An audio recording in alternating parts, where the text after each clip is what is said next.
तो हेलो बच्चों, एक बार पुनः स्वागत है आप सभी का राहुल एकेडमी की एक और बेहतर वीडियो में। तो प्यारे बच्चों, आज की इस वीडियो में हम लोग पढ़ने वाले हैं कक्षा 10 के विज्ञान का एक बहुत ही महत्वपूर्ण प्रश्न जो आपके बोर्ड के एग्जाम में हर बार पूछा जाता है। तो प्यारे बच्चों, वीडियो शुरू करने से पहले यदि आप हमारे यूट्यूब चैनल पर पहली बार आए होंगे तो चैनल को सब्सक्राइब कर लीजिएगा। वीडियो पूरा देखिएगा बच्चों। वीडियो यदि आपको पसंद आती है तो वीडियो को लाइक करिएगा और साथ ही साथ चैनल को सब्सक्राइब करना न भूलिएगा। तो चलिए बच्चों, बिना किसी देरी के आज की वीडियो को शुरू करते हैं। तो प्यारे बच्चों, आज की जो हमारी मुख्य टॉपिक है वो है मादा जनन तंत्र, जिसको हम लोग इंग्लिश में फीमेल रिप्रोडक्टिव सिस्टम के नाम से जानते हैं। ठीक है। तो प्यारे बच्चों, इसका जो चित्र है वो मैंने यहाँ पर बना रखा है। ठीक है। तो आपके बोर्ड के एग्जाम में कुछ प्रश्न इस तरह से पूछेगा कि मादा जनन तंत्र क्या, सचित्र वर्णन कीजिए। तो आपको इस तरह से चित्र बना करके इसके बारे में लिखना होगा। ठीक है। तो प्यारे बच्चों, सबसे पहले हम लोग मादा जनन तंत्र का जो ये चित्र बनाया इसको समझ लेते हैं। फिर इसके बाद जो यहाँ पर थ्योरी लिखी गई है इसको एक एक करके सारी चीज़ों को क्लियर कर लेते हैं। और जैसे मैं बताऊंगा ऐसे ही आपको बोर्ड के एग्जाम में लिखेंगे तो आपको नंबर कटेंगे नहीं, पूरे के पूरे नंबर मिलेंगे। ठीक है। तो और ये चित्र भी बनाना होगा इसी तरह से। ठीक है।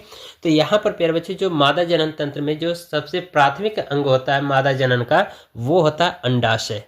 ठीक है। और इसमें क्या होता है कि जो अंडाशय जो होता है, महिलाओं में एक जोड़ी अंडाशय पाया जाता है। यहाँ पर देख रहे हो ये जो गोलाकार आकृति है और यहाँ पर जो गोलाकार आकृति है, ये क्या होता है, अंडाशय होता है जो महिलाओं के उदर गुहा में पाया जाता है। और ये कितने होते हैं, एक जोड़ी के रूप में पाए जाते हैं। ठीक है। फिर यहाँ पर कुछ ऐसे झालर नुमा आकृतियां आपको दिख रही हैं। ये हमारी क्या होती है, झालरदार कीप होती है जो कि दोनों साइड होती है, जिससे क्या होता है, ये अंडाशय से जुड़ा होता है। और ये जो नली गई है आगे, ठीक है, इस नली को हम लोग अंडवाहिनी के रूप में जानते हैं या फैलोपियन ट्यूब या फैलोपियन नलिका के रूप में भी जानते हैं। और इसका जो ये मध्य वाला भाग है, यानी कि जहाँ से थोड़ा सा ये घुमा हुआ है, ये हमारा क्या कहलाता है, तुम्बिका कहलाता है। बात समझ में आ रही है। फिर इसके बाद ये भी हमारा क्या होता है, फैलोपियन ट्यूब होता है। और ये भी हमारा क्या होता है, फैलोपियन ट्यूब होता है। यानी कि फीमेल में क्या होता है, ये भी फैलोपियन ट्यूब होता है जिसको हम लोग अंडवाहिनी कहेंगे। और ये भी अंडवाहिनियाँ होती हैं। और ये जो दोनों अंडवाहिनियाँ ये कुछ आगे आकर के एक थैली नुमा संरचना में खुलती हैं।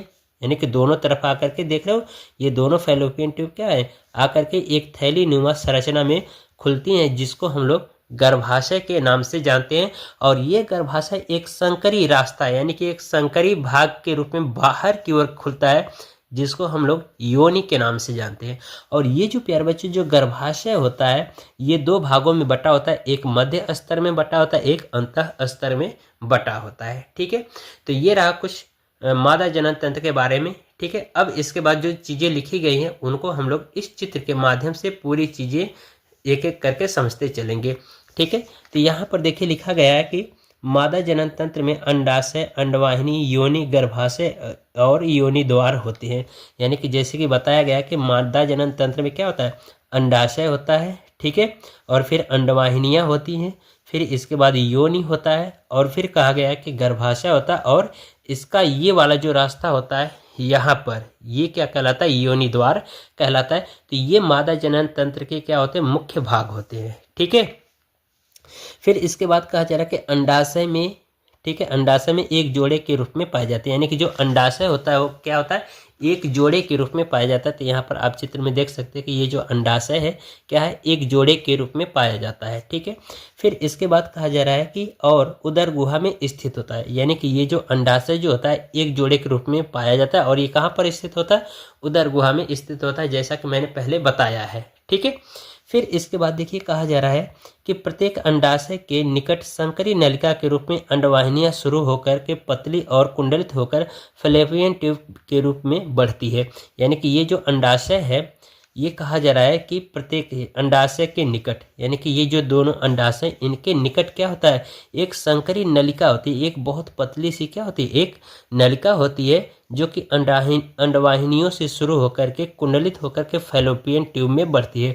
यानी कि ये कुंडलित होकर के, यानी कि तुम्बिका के रूप में कुंडलित होकर के ये क्या होती है, यहाँ पर खुलती है। कहाँ पर, फैलोपियन ट्यूब में बढ़ती जाती है। और कहा जा रहा है कि दोनों ओर अंडवाहिनियाँ एक चौड़े नाल में खुलती हैं, जिसे गर्भाशय कहते हैं। यानी कि ये जो दोनों अंडवाहिनियाँ हैं, ठीक है, ये वाली, इसी को हम लोग फैलोपियन ट्यूब के नाम से भी जानते हैं। ठीक है, ये आपको ध्यान रखना है। तो ये जो अंडवाहिनी कहिए या फैलोपियन ट्यूब, ये जो दोनों होते हैं ये फिर आगे आकर के क्या होते हैं, एक चौड़े रूप में क्या होते हैं, या एक चौड़े थैले के रूप में कहिए या एक चौड़े नाल के रूप में क्या होता है, खुलती हैं, जिसे हम क्या कहते हैं, गर्भाशय कहते हैं। तो यहाँ पर देख सकते हो चित्र में कि यही दोनों आकर के एक चौड़े थैले के रूप में या एक चौड़े नाल के रूप में खुले हैं, और इन्हीं को हम क्या कहते हैं, गर्भाशय कहते हैं।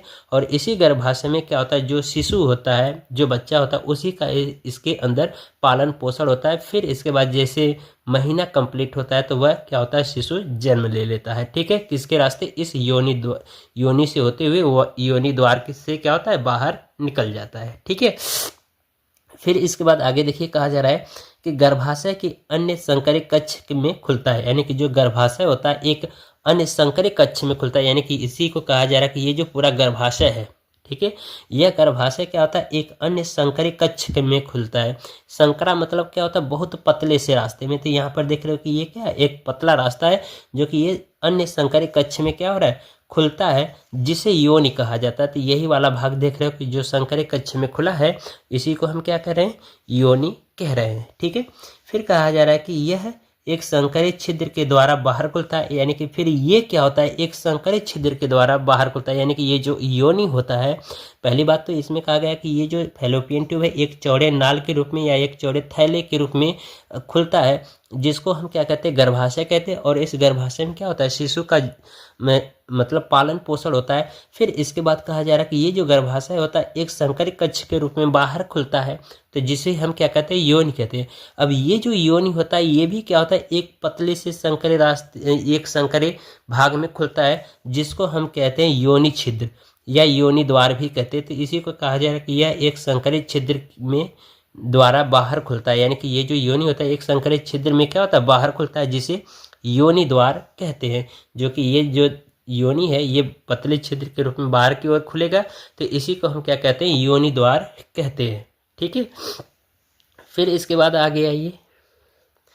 अब इसके बाद कहा जा रहा है कि उत्सर्जन नलिका, जिसको हम लोग मूत्रवाहिनी के नाम से जानते हैं, कहा जा रहा है कि एक स्वतंत्र छिद्र द्वारा बाहर खुलती है। यानी कि जो उत्सर्जन नलिका होती है जिसको हम लोग मूत्रवाहिनी कहते हैं, वो क्या होता है, एक स्वतंत्र रूप से एक छिद्र के रूप में कहाँ की ओर खुलता है, बाहर की ओर खुलता है। तो आशा करते हैं इतना आपको समझ में आया होगा। यदि प्यारे बच्चों थोड़ा सा भी डाउट होगा, एक बार वीडियो को बैक करके दोबारा देखिएगा, सारी चीज़ें क्लियर हो जाएंगी। ठीक है, अब इसके बाद प्यारे बच्चों यहाँ पर देखिए हेडिंग डाला गया अंडाशय के कार्य, यानी कि ये जो अंडाशय है, ठीक है, इनका कार्य क्या होता है। तो यहाँ पर देखिए कहा जा रहा है कि दो अंडाशय, यहाँ पर देख रहे हो कि मैंने बताया पहले भी कि इसमें जो मादा जनन तंत्र में क्या होता है कि जो अंडाशय क्या होता है एक जोड़ी के रूप में होता है, या इसी को हम कहते हैं एक और ये दो। तो ये आपको दोनों को मिलाकर आप एक जोड़ी कह सकते हैं या फिर दो कहते हैं। तो इसे कहा जा रहा है कि जो दो अंडाशय हैं वो उदर गुहा के निचले भाग में स्थित होते हैं, यानी कि ये जो दोनों अंडाशय हैं ये उदर गुहा यानी कि पेट के निचले भाग में क्या होता है, स्थित होता है, जिसमें कह रहा है कि इनमें अंडाणु बनते हैं, यानी कि इसी में क्या होता है, अंडाणु का निर्माण होता है।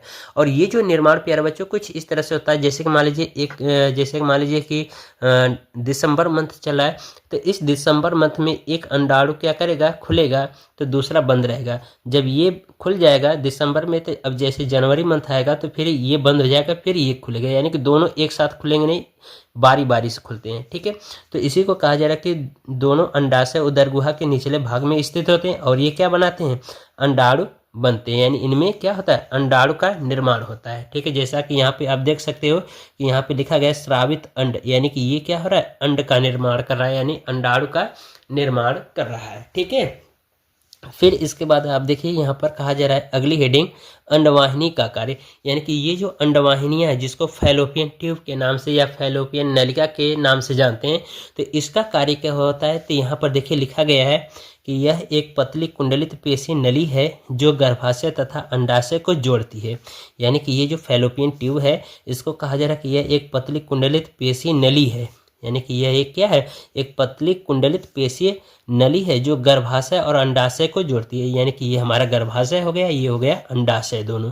तो इसी को क्या करता है कि ये जो फैलोपियन ट्यूब है या जो अंडवाहिनी जो है अंडाशय को और गर्भाशय दोनों को क्या करती है, यहाँ पर जोड़ने का कार्य करती है। और कहा जा रहा है कि यह अपनी कशाभिका क्रियाओं द्वारा, ठीक है, यानी कि ये जो फैलोपियन ट्यूब है यानी अंडवाहिनी जो है अपनी कशाभिका क्रियाओं द्वारा अंडाणुओं को गर्भाशय तक पहुंचाती है। यानी कि अंडाणुओं को क्या कहती है, यहाँ से जो अंडाणु रिलीज होंगे इनको क्या करेगी, ये गर्भाशय तक क्या करेगी, पहुंचाएगी। किसके द्वारा, कशाभिका क्रिया के द्वारा क्या करेगी, जो अंडाणु का यहाँ से निर्माण होगा, ठीक है, चाहे यहाँ से हो या फिर यहाँ से हो, तो ये क्या करेगा, जो अंडवाहिनी है ये गर्भाशय में अंडाणु को या अंड को पहुंचाने का कार्य करेगी। फिर इसके बाद कहा जा रहा है तथा निषेचन के लिए एक स्थान प्रदान करती है। और इसी में क्या करती है, निषेचन के लिए क्या करेगी, अंडाणु को एक निश्चित स्थान प्रदान करती है। ठीक है, तो ये रहा कार्य अंडवाहिनी का। अब इसका जो लास्ट पॉइंट है उसको हम लोग देख लेते हैं, सहायक ग्रंथियां। ठीक है, यानी कि जो मादा जनन तंत्र में क्या होता है, कुछ सहायक ग्रंथियां भी होती हैं। तो वो ग्रंथियां क्या हैं, इनको भी देख लेते हैं। तो प्यारे बच्चों, इसमें देख रहे हो कि 3 तरह की ग्रंथियां होती हैं। ठीक है, पहली जो ग्रंथि होती है जिसको हम लोग बार्थोलिन ग्रंथि कहते हैं, और दूसरी जो होती है पेरिनियल ग्रंथि होता है, और तीसरी जो होती है स्तन ग्रंथि होती है, जो कि ये बहुत ही इंपॉर्टेंट है, इन पे अलग से आपके क्वेश्चन पूछे जाते हैं।